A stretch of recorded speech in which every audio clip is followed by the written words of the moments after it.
Hey guys, welcome back. This is Jose, the California beekeeper. I'm gonna take you guys with me. We're gonna go lay out some nucs. Pretty fresh morning today. It is Saturday. We got a storm coming in tomorrow, so we're gonna try to beat the storm and do a little bit of catching today. If you're new to this channel, make sure you go down below, hit that subscribe button. Give us a big thumbs up on this video and welcome. Follow us on Instagram, on Facebook, at the California Beekeeper. Let's go.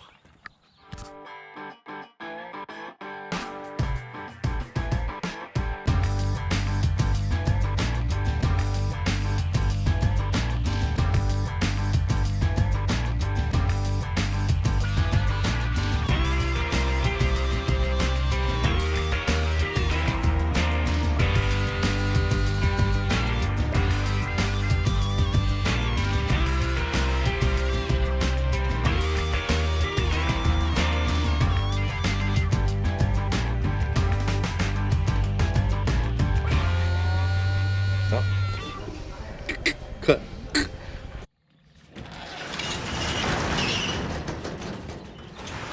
These were a couple dinks that I came across. They needed a little help, so I brought them back, gave them a little life. A couple more nurse bees, plopped in the cell, feeder, and they're ready to go out. They should be hatched out, but we'll take them out to the yard, and we got to do some catching today. We got to catch up on catching.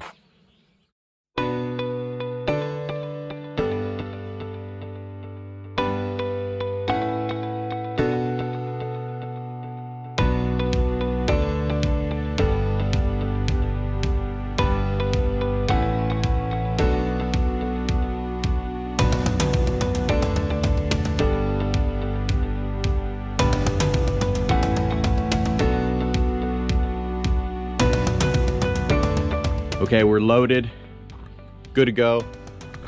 Here they are.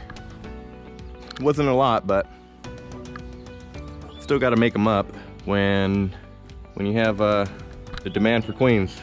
So it's a good problem.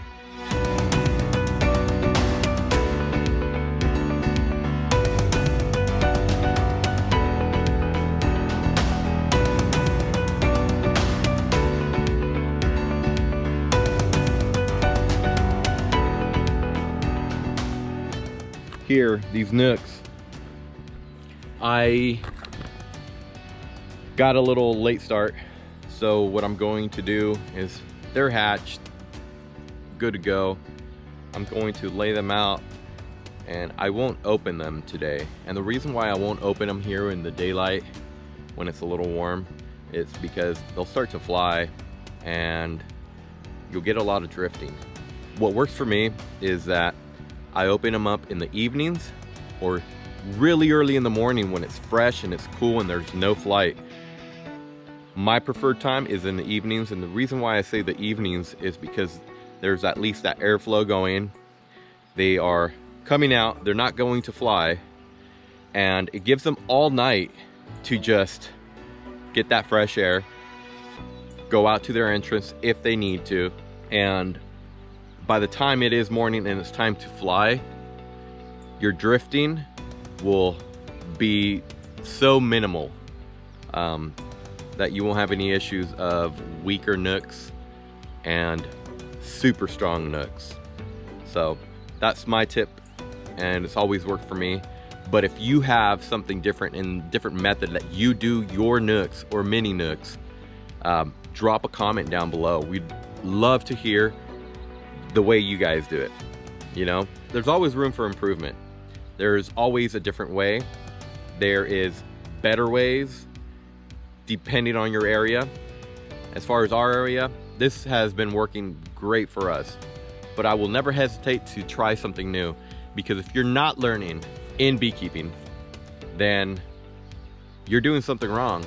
There's always room to learn something new, something different, to incorporate somebody else's methods into yours and even make it better, maybe make it worse. But the point is that you try something new, and it's okay to take some risks, because it could be such a success that you're happy you did it. So let's go ahead and lay these things out.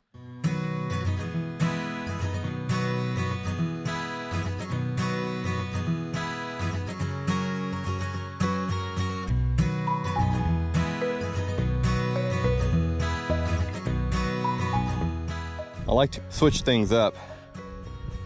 So I have some facing my way, some facing the other way. And the reason why I do that, it helps with the drifting. You don't get flight coming from the same direction. You can switch it up a little bit. And there's no really any right way to lay your nooks out. Get creative. The point of laying your nooks out in whatever way you have them. Here I have them in pairs. Here I have them in threes and a little star shape. And here I just decided to keep them a little closer and alternate the direction that they're facing to help with the drifting. It's getting warm and these girls should have been laid out already, but it gets a little busy around queen season. Looking good.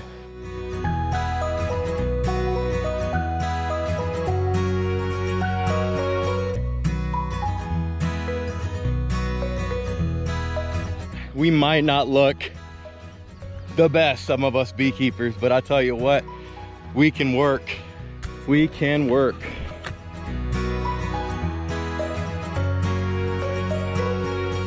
Here's another tip that I would suggest on these mini nooks.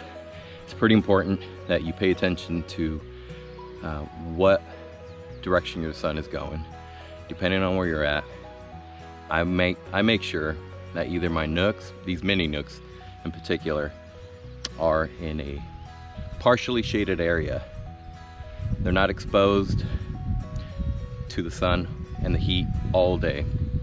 Some heat, some sun is good. We want some flight, we want some action, we want some good mating weather. But what I have noticed is in those California extreme 100-degree days, it's rough on these mini nooks. Once they start to get populated, they will abscond. They're generating too much heat, and that's why on these little booming nooks, I do like to take away a frame here and there, depending on what it looks like, and I'll give it to a weaker one.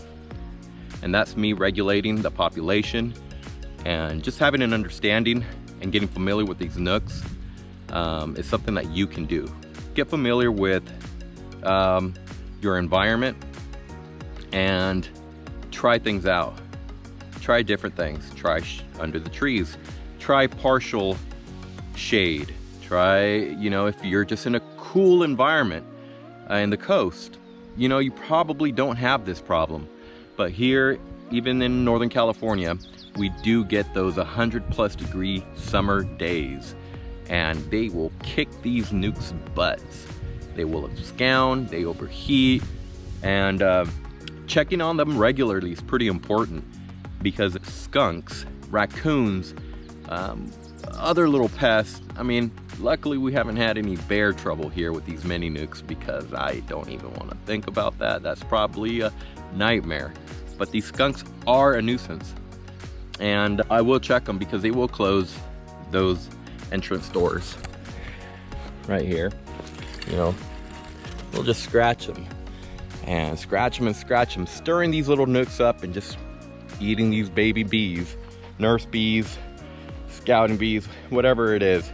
They will have a good little meal, but they will close those doors. And that's what's good about these minis, is that even the skunks can't do too much damage. They will get frustrated, they'll topple them over. Some guys, what they like to do, they'll like to put rubber bands on them. They'll buy these larger rubber bands and they'll just band them off. That's too much work for us. We haven't come across those problems, but we have had some skunk issues, and those are the things that I recommend. Check on those nooks. When it's time to go on their mating flight, definitely check up on them. Every other day. Just go and walk by your whole nuke yard, making sure that everything is opened. This set of Nucs here, they're waiting on their mating flight. Should be here in the next couple days. So I will go around and check them all. And that's the only thing that's a problem with these, is that they're very easy to close those doors. Any little critter can do that. And there's times like, well, here's one that's closed. So they get a little hot. Sometimes you'll come across these little Nucs that the doors are very easy. Slide just so easy. With, you know, the wind will howl through these canyons and some of them will close. You can tell this one's probably been closed for 2 days. They are ready to go out and poop. So we'll let them do that. What I'll do is I'll just look around the bee yard, even if it's a piece of stick. Grab a piece of stick. I'll go right down here and I will prop it. And then I'll jam it closed like so. And it keeps it nice and secure from it not closing again from the wind. That one was very easy to slide up and down. So there are some that, especially when they're brand new, they will close by themselves with the wind, just drop down from the weight. So the reason why I laid those ones out over there, they can get that morning sun, even that towards the afternoon. Towards the afternoon, they'll get that sun, but closer to the later in the afternoon, they won't get that hot heat. These trees here, all these trees will give good shade for those Nucs. Oh yeah, we found another one. Here we go.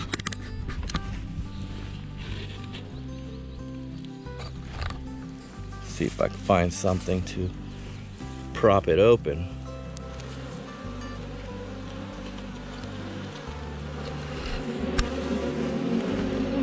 All right, as we go through the seasons and the motions, we are going to come across some things that we can share with you.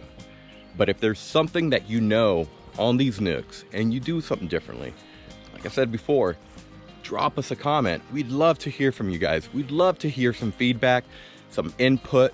We are in it together. We always fight the same battles here in the States, from mites to pesticides, whatever it is. Together as beekeepers, we will shine and we will have successful apiaries as long as we're willing to share our knowledge with each other. All right, guys, if you haven't already subscribed to this channel, make sure you go down below, hit that subscribe button, give us a big thumbs up, and follow us on Instagram, Facebook at The California Beekeeper. Stay tuned, guys.